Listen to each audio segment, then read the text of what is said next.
when we work on an edition of the Best American Poetry, the thing that gives us the most pleasure, I think, is discovering poems by people we've never heard of, by young people whose perhaps first publication it is that we're encountering.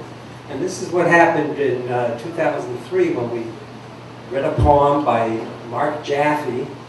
I believe it was in Hanging Loose magazine, and Lynn Hijinian picked it for the Best American Poetry. And at the time he was in high school, I believe, in Brooklyn, and then he went on to Vassar College.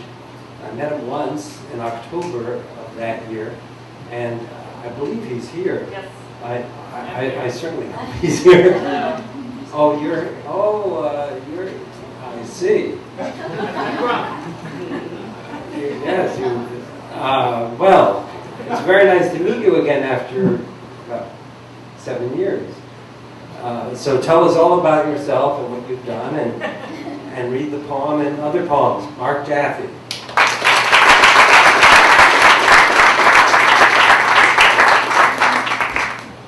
Thanks so much, David. And thanks, Mike, wherever you are. I'm right here.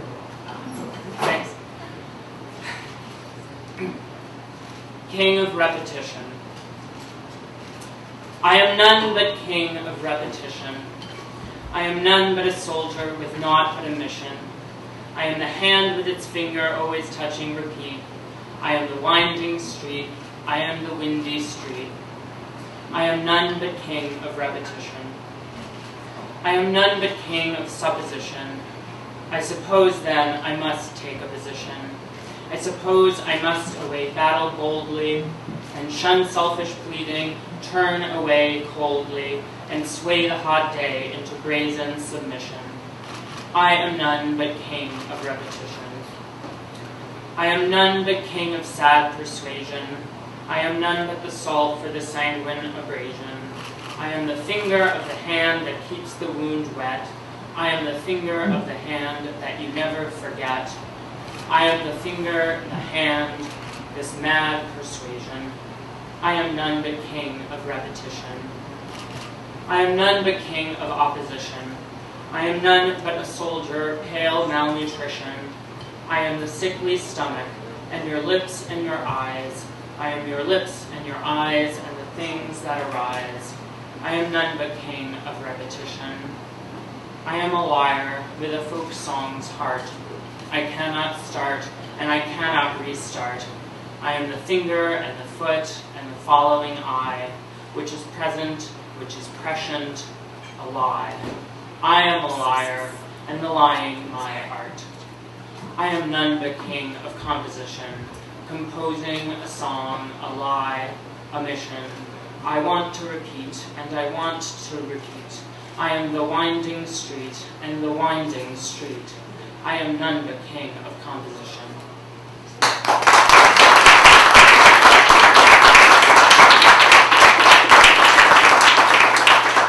Well, after I read that, I decided I didn't want to repeat myself ever again. So here's something completely different. And this is actually an excerpt from a longer prose poem that I wrote in Denmark and Germany. So it's 2 sections, and the titles are places that I visited. Nykøbing Falster.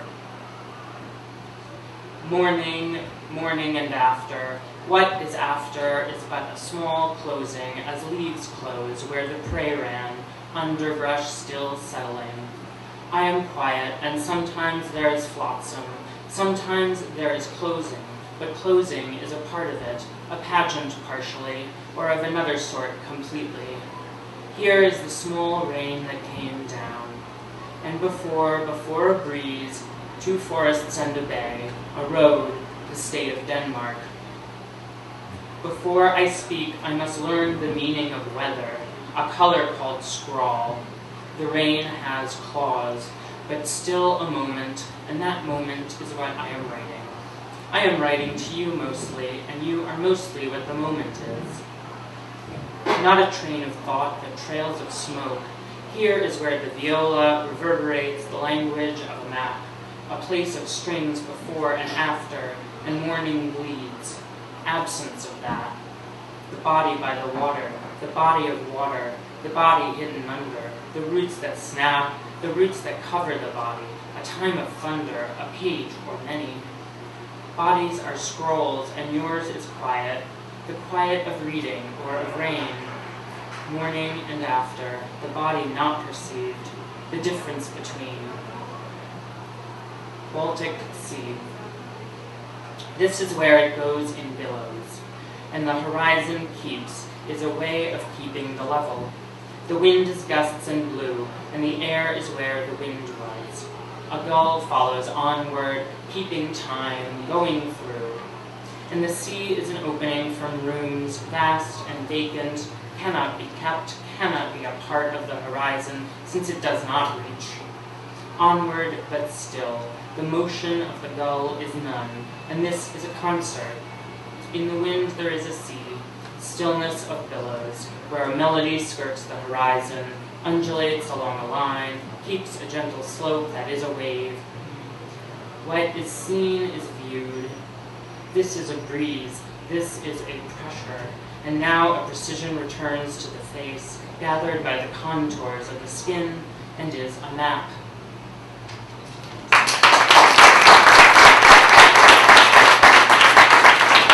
Now, I've been encouraged to read one of my own poems. And take advantage of this opportunity and do just that.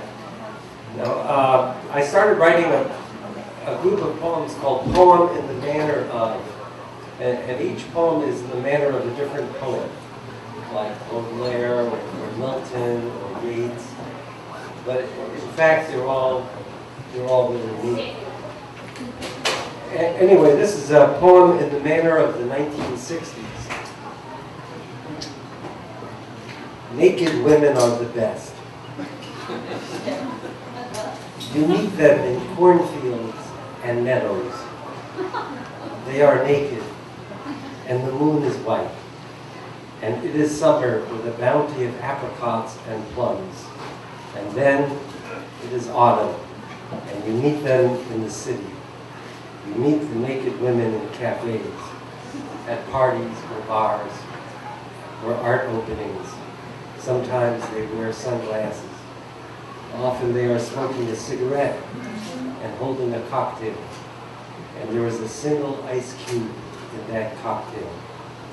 The naked women wear their hair in beehives. They like all-purpose black dresses. They take pride in how good they smell.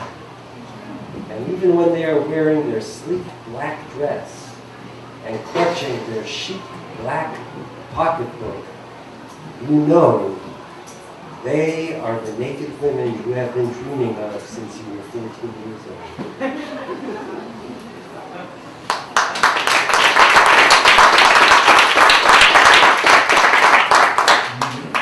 And here's a poem in the manner of Federico Garcia Lorca, who is a wonderful Spanish poet who lived in New York for a time and wrote Poet in New York about the experience of being a poet in New York. Anyway, a poem in the manner of Federico Garcia Lorca. The last time I saw Lorenzo, he was wearing a blind man's dark glasses and holding the leash of a seeing eye dog. Though he isn't blind, and he doesn't have a dog, and his name isn't Lorenzo, but Bruce. Who can explain why a man might slip and fall from his office window 5 flights above the Hudson River? A city with 5 boroughs and 2,000 bridges fits on one side of the coin my father gave me to give to a beggar. It remains in my pocket as I look out the window, 5 flights above the Hudson River, on the day of my own friend's funeral. Oh, my great river, my gray sponge, my savage, impudent city, let us rise to the edge of snow. The ones who fear death will carry it on their backs. And I remember when we lived together and death was an upright piano in the living room, and you, Walt Whitman, were banging the keys.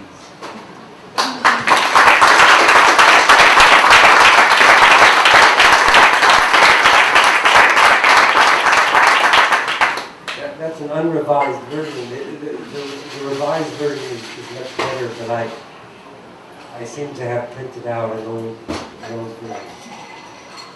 But it's pretty good.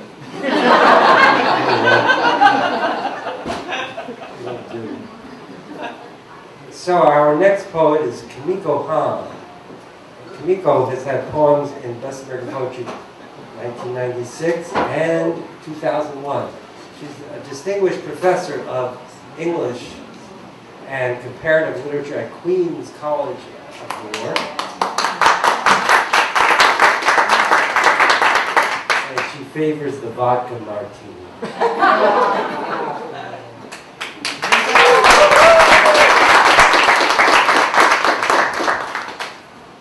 Hey, you tall guys. Okay. There we go.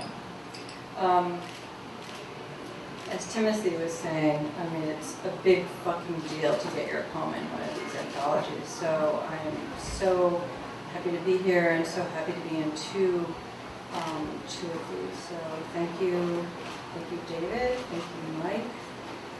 Thank the bartender, and would everybody please tip a lot? Tip the bartender a lot. I love the bartender. This is from the last year's. The Poetic Memoirs of Lady Daewoo. That morning, to research the form, she rummaged in a crawl space for a volume her father had lent a dozen years before. He no longer speaks to her. Her poems referring to him are venomous, he claims, though he does reminisce with her children and ex on the years she was an infant when friends dropped by early evenings for a drink. That afternoon, inside the cover of Lady Daewoo's memoir, she found a few notes in his scrawl. Hitori sumide, a single violet, contains the phrase hitori sumi, living alone. And because he does not live with her mother, perhaps these notes to himself stay to himself and journal entries. The crickets' loud confusion. Moon's tranquil brightness. Did he know their correspondence would come to this? Scraps of illusions tucked between pages. This morning, when she opens the memoir, she cannot tell which are her father's underlined passages and which are her own, for the one to whom I wanted to show it was not there. Seeing how a language so poor in vocabulary can be so rife with ambiguity. This was originally published in Court Green, a journal I really, really love. It's just an incredibly wonderful journal. And then I'm going to read the one that was in the Adrienne Rich Best American Poetry. And I'm especially happy to be in that one because she was very criticized. So, yeah. For her, the people she chose to be in the volume, so, yes. This is a piece called Possession. It was written as a kind of zuihitsu, and in this case, a list of different kinds of possession. And it also feels very appropriate to read while people are occupying Wall Street. Possession, a zuihitsu. That mother sat beside Yoko and spoke to her before any of us knew about her death, told her to take care of father, go take care of him, who was in critical condition, but also did not know about this death that only detectives and paramedics knew, strangers who would transfer news not new to them. That when Yoko dances, her face becomes the face of her teacher from childhood, So to view her is to see someone else who moments earlier was the student. That as a toddler she would situate herself in the backyard and know where to dig up porcelain doll parts, a glass medicine bottle, a rusted bracelet with the initial M in her private archaeology. That the father painted Adam and Eve with Adam's face turned away as his own father turned away from him. That I write without thinking. Mine, no mine. You get your fucking hands off him, girl, or you won't have hands for shit. Quote, in the end, the Warehouse Club Industries' acknowledged low-cost operator uses its size and market clout to bleed rivals dry. Wall Street Journal, 1993.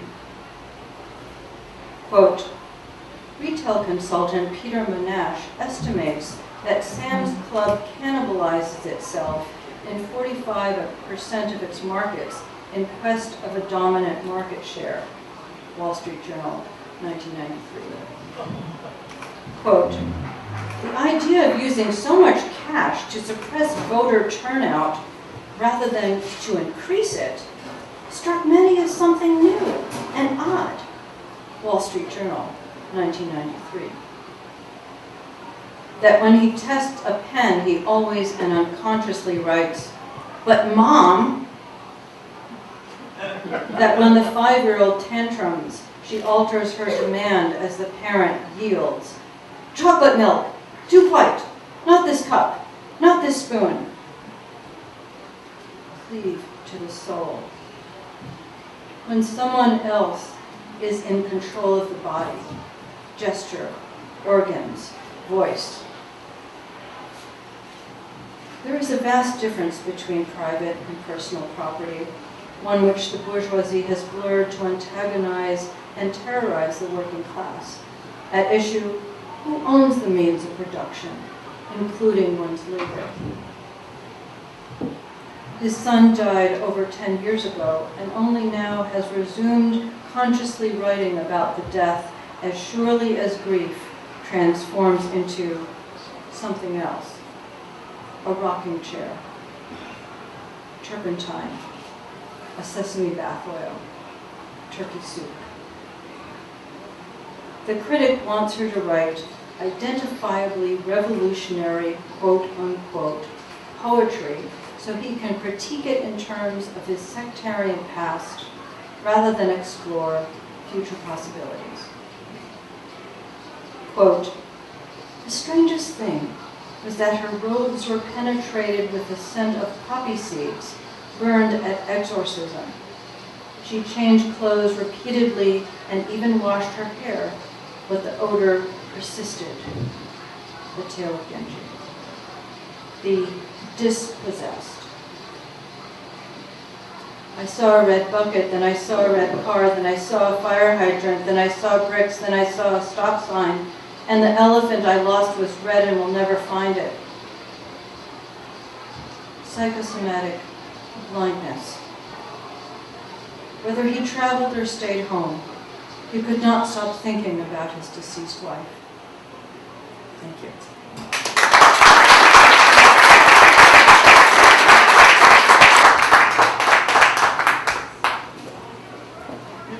Ladies and gentlemen, we've heard some wonderful poems tonight, and I hope you will give a round of applause to our poets.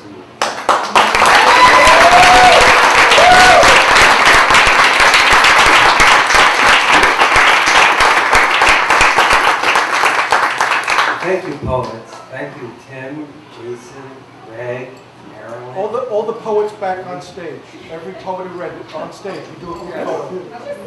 Everyone get on stage and All the poets. take your clothes off. That's the idea.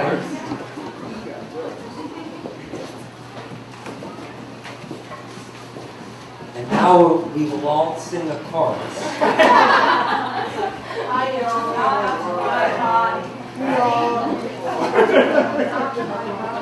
Short people in front. You guys decide. Short people in front, taller in back. We're going to sing a chorus now. Christina, our hostess, everybody.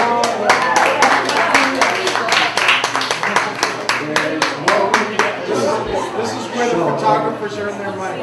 They shot everybody's together. Christina, get in here. Come on, Christina, get in here. Everything about it is appealing. Everything the traffic will allow. Nowhere can you get that. Guys, take a few of these, okay? The Yankees just scored a run. Yeah, they did. The Yankees did. I picked them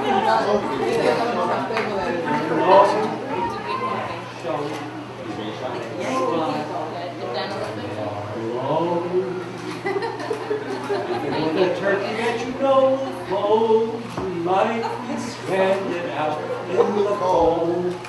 Still you wouldn't trade it for a sack of gold. Let's go on with the show. Let's go on with the